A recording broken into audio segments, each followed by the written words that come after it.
So some of us thoroughly enjoy a little brown liquor. And so what better way to get more information, do a little bit of history, and talk about a couple of brands than getting into whiskey and a little bit of moonshine. Let's get started.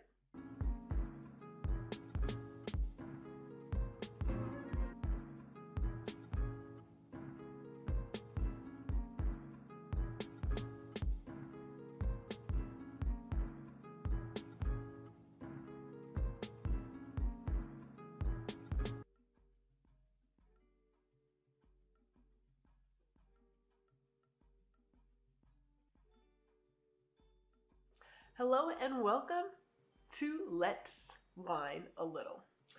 Now, whiskey has a long and storied history. I think from my understanding, because I do a little bit of studying here and there, it goes back centuries, like centuries.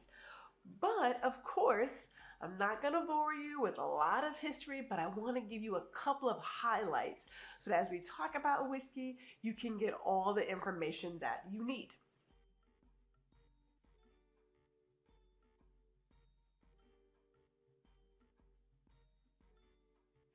So we're going to start with a couple of origin stories. Now I have two, and then some other info. So the word whiskey, from my understanding, it means water of life, which I have to say when I've had my glass, a little shot here and there, I do feel more warm and more alive. So maybe that's where it was inspired, but who knows? I could be wrong. According to historians, you can trace the production of whiskey back to Scotland in 1494, but there's also a belief that the Irish monks were making whiskey as well at the same time.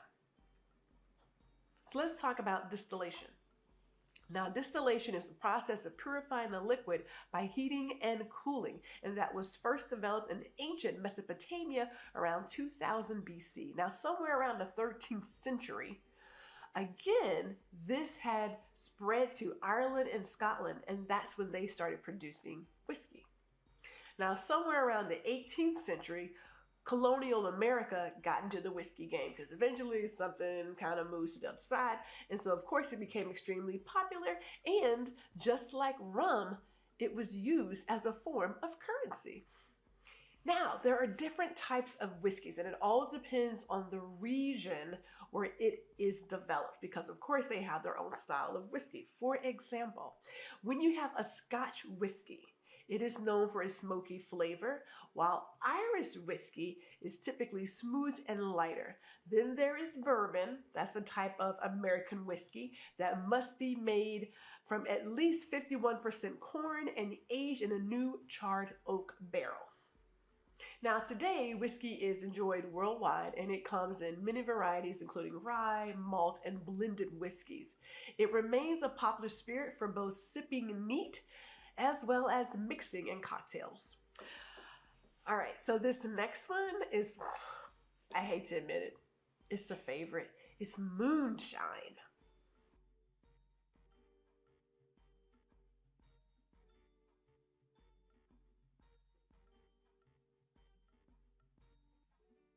All right, so moonshine, the term came from, or they believe it originated in Britain when people were doing any kind of work with the use of the moon. So moonshine. In the US, it had a different meaning. It pretty much talked about illicit distilling because moonshine was illegal. Now, during the Prohibition era, moonshine production really peaked. So we're talking like 1920 to 1933 when alcohol production and sales were banned in the United States. Now, people made moonshine secretly, typically at night, because they didn't want to get caught. It's a great way to avoid detection. Moon and shine. Now, traditionally, moonshine is made from corn mash. It is clear, it's unaged, it has a strong raw flavor, and most of the moonshine back then was made in a homemade still, so in somebody's backyard or something. Now today, the term is still used, but it is no longer prohibited because there are legal ways now to make moonshine, and you can also pick it up at your local liquor store or big box wine store.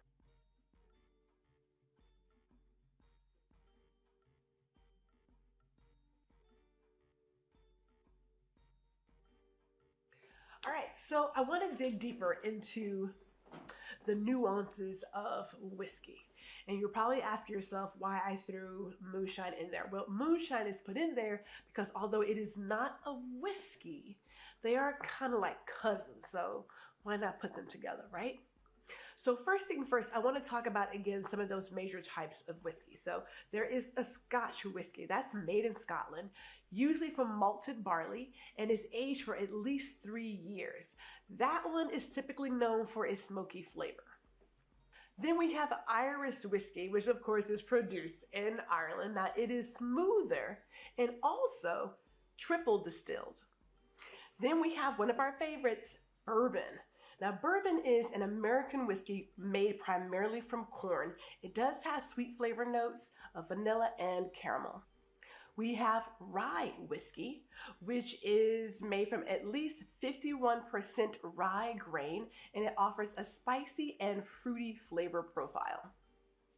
Now, Tennessee whiskey is very similar to bourbon, but there are some differences. One of them is it's got to be made in Tennessee. Hello. And then the second one is it needs to undergo the Lincoln County process. So it is filtered through charcoal. And lastly, there is Canadian whiskey. Now this is often lighter and smoother, but typically made from a blend of grains. So as I said before, moonshine, they're kind of like cousins, right? Because for a whiskey, whiskey's made from the grains, right? But moonshine is a distilled spirit, which is why it's not classified as a whiskey. It's typically clear, like we mentioned, and it's unaged. It's made from a variety of grains, most commonly corn. And as we said before, the term moonshine typically referred to the illicit production of the spirit. And it was made at the cover of the night. Now, whiskey, on the other hand, it's a bigger category, right? So you have spirits that include various types. You got bourbon, rye, Scotch, all of those are there. So whiskey in general is aged in a wooden cask, so it gives a very distinctive color and flavor. Moonshine is akin to white whiskey or a new spirit before it undergoes the aging process. So while they're related in that sense, they are both distilled from grains, but they are not the same thing. So be advised. So since we're talking about whiskey, and of course I want to share with you some of my favorite brands, because what would be a tasting without it? Now, we're not going to go over a tasting again, because we have done that. And pretty much with most of these tastings, they are traditionally all the same, right? Like you're going to look at it, you want to swirl it to get the aromas to escape, you want to smell it, sip it, savor, and then think about your other notes. So we're not going to do a tasting, but I do want to share with you some of my very favorite, and I might just pour myself a little something. So I'm going to start with my dad's brand. Okay, so he liked Wild Turkey as well, but Jim Beam is what he would always have waiting for me. Well, Jim Beam and a little glass of Coke will be waiting for me when I got off the road when I was coming to visit.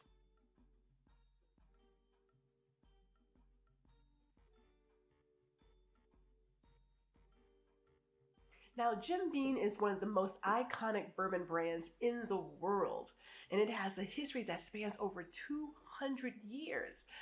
Here are a couple of their highlights. So the distillery was founded in 1795 by Jacob Beam in Claremont, Kentucky. Claremont. Or maybe it's Claremont. Whatever. Claremont, Kentucky. Now, it has been in operation ever since, making it one of the longest operating distilleries in the United States. The Beam family has been involved in whiskey production for 7 generations. As a matter of fact, James Beauregard Beam. Beauregard. Ain't nothing like a southern name. You know what I'm saying? Focus. James Beauregard Beam, known as Jim Beam, took over the distillery in 1894, and he helped establish Old Tub as one of the first national bourbon brands. Now, during Prohibition, like a lot of other distilleries, Jim Beam faced some challenges, right? And Prohibition lasted from 1920 to 1933. However, the Beam family continued to produce limited quantities for medicinal purposes and managed to keep the distillery turning. Now, today, Jim Beam is owned by the Suntory Global Spirits and continues to be one of the best-selling bourbon brands worldwide. It is known for its high-quality smooth bourbon and is enjoyed both neat and in cocktails. And I will also add, it's also really great in baking. Now, my father typically liked the just original version of the Jim Beam, but I decided to go with a little honey because when I do my pineapple upside down cake, this right here, yes, it goes extremely well in the cake batter. And the upside down cake, people can't stop eating it. You've been told. All right, so this time I'm gonna go local, right? So I'm gonna be right here in Texas, and we're talking about North Texas distillers. And what I have here is the 1835 Texas Bourbon. Lovely.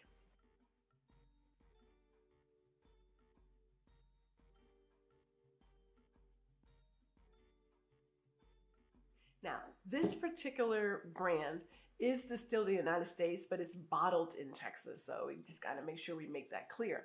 This is a mash that has at least 51% corn, which is a requirement for any bourbon. Now, this bourbon is also aged in new charred oak barrels, which gives it a rich and robust flavor. So most of their bourbons are 90 proof or have a 45% alcohol content. The one I have is a single barrel bourbon whiskey, which is 100 proof. So I sip it extremely slowly. Now, in regards to flavor, 1835 is known for their bold and oaky flavors, and they also have a subtle hint of vanilla in there as well.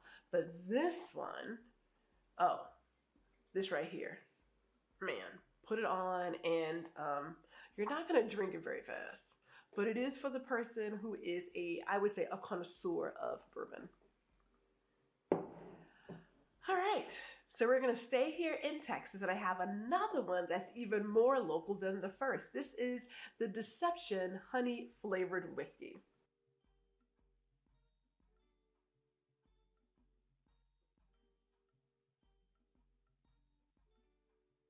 Now, Deception Honey Flavored Whiskey is made in Texas, and it stands out for its very bold flavor profile, especially with the honey. Now, this whiskey is slow infused with a natural golden honey, so it has a very rich and deep flavor. Now, this whiskey boasts a very complex flavor profile. There is a strong spice and smoky flavor, but it also has an extremely smooth finish. And you're also going to get that lingering honey aftertaste that just settles well in the mouth. I will tell you that this can sneak up on you. So if you get yourself a bottle, make sure you throw a little ice cube in there, because having it neat can put you back a few steps. And lastly, but not least, this is also a Black-owned business based here in Dallas, Texas. Can we get to my friends, Ole Smoky Moonshine?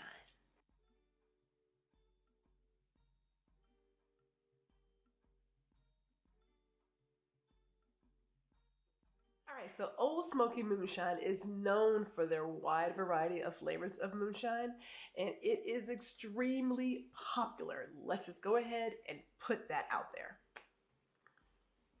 What's also great is they not only do your traditional white lightning, but they have really set the stage for creating more flavor profiles and playing with all the options when it comes to moonshine.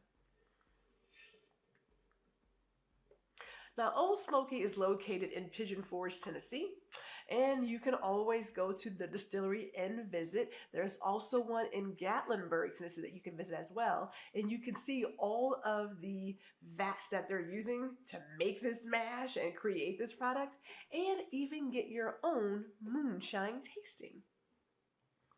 At home, so hey, now this will start your truck, start a family, start a fight, start a fire, alright? Don't tongue dip it, don't taste it, just shoot it back and blow out, alright? I do have a chaser for y'all. This is gonna separate the shiner from the wine. Make sure.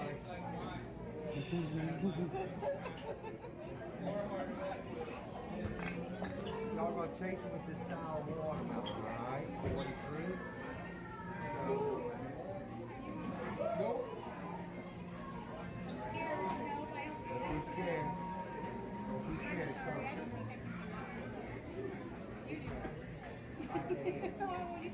They won't let me. I'm not even allowed to drink when I get off. I gotta be off all day. You little kid. That was our blackberry, okay? 40 proof, aka blackout berry. Because if you finish this whole jar, that's exactly what your ass is gonna be doing. Just blacking out in the corner somewhere, alright? It's gonna start like Sean and end like wine.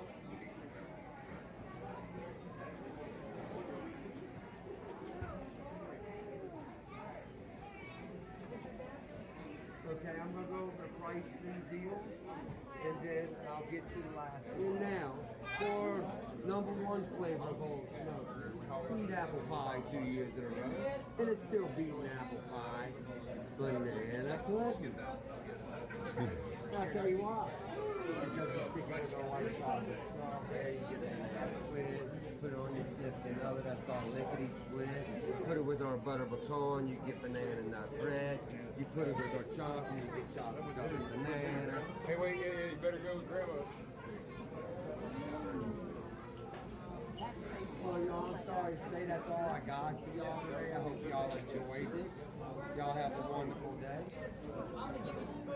So let me give you a few ideas of some of the flavors they have. So we mentioned White Lightning, which is like the traditional white moonshine. So that's there. But there is pumpkin spice. There is pink lemonade. There is blackberry. There is sour watermelon. And then there are the liqueurs like Mountain Java and Butter Pecan.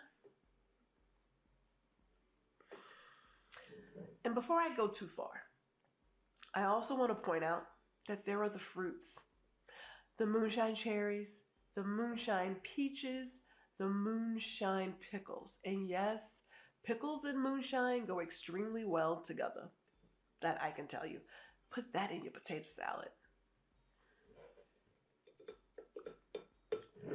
All right, so if you happen to get a chance to visit Tennessee, Pigeon Forge, or Gatlinburg, you can get the full tour, which I highly suggest. And there's always live music, and you can sit outside in the rocking chairs and enjoy the Tennessee air. Now, what's also cool about Ole Smoky and their packaging is that the moonshine is sold in mason jars, which, you know, it's a good jar, so I typically recycle mine. But they also have a couple of things that are not sold in a jar, but are just as great. So why don't I share with you a couple of those? Two of my favorites that have lasted, because I kind of go through moonshine on the regular, but they have the grilled pineapple, which is actually a whiskey. Believe it or not, it's a whiskey. This is great for cooking. It's also great for baking. So pick up some of that. We have our salty caramel. Now, you notice there's not much left here. This is the thing. This is the spirit you want in your eggnog this holiday season. I'm saying it to you. That salty caramel in the eggnog, ooh, the family came back for seconds because that's how good it is. I'm just gonna, like, you know, talk about a mixer of mixers. Yes, that's the one. Now, what I do have here, I have one more here, And it actually comes in a blue bottle. This is Blue Flame, okay? And Blue Flame is their highest proof moonshine, the highest one. All right, so in terms of alcohol content, it's 64%, but this is 128 proof. When I serve it, I serve literally about maybe an ounce, and not even that.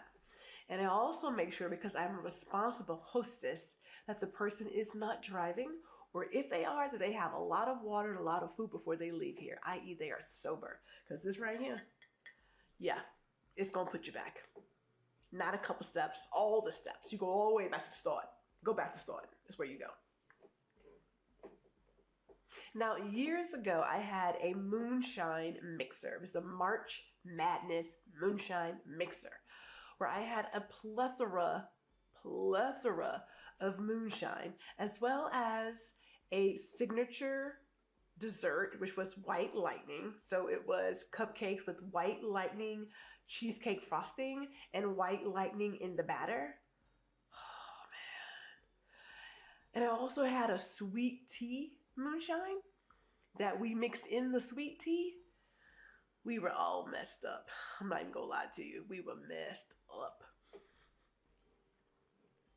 But if you've ever considered tasting a couple of moonshines, I do suggest Ole Smoky, because you can definitely find them at a lot of your big box liquor stores or wine stores. And so it's a great way to go. If I had to pick a favorite to get you started, I mean, apple pie is always good, but it's like everybody does that. But the blackberry is very easy to drink.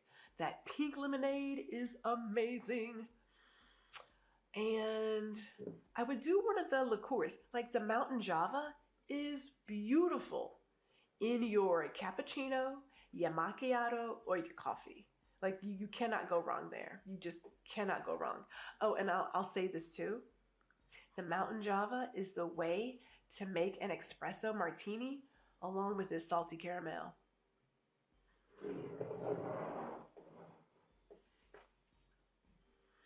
Now, I hope that you have picked up something from this episode focused on whiskey and moonshine. I know for some people, when they talk about moonshine, they immediately think of their cousins and that it should taste like gasoline and put hair on your chest. Those days are over. Moonshine is legal now in the United States because they have found a way to tax it. So there you go. And there are a variety of other brands besides Ole Smoky. I do know there's one that's called Firefly, and there was another one I want to say is out of Texas. They got out of Houston. The name escapes me, but I'll come back to it. But if you want to try it, if I may, Total Wine has a great moonshine collection available to you. And as we talk about whiskey, think about all the different ones. Maybe you want to do the Scotch. Maybe you want to do the rye. Maybe you're about Tennessee. Maybe you want to do something from Texas. But enjoying a whiskey is a great way to also relax today or sit around with your friends. But now you know a little bit more. Perhaps you will host your own whiskey or moonshine madness mixer. We'll see you in the next one.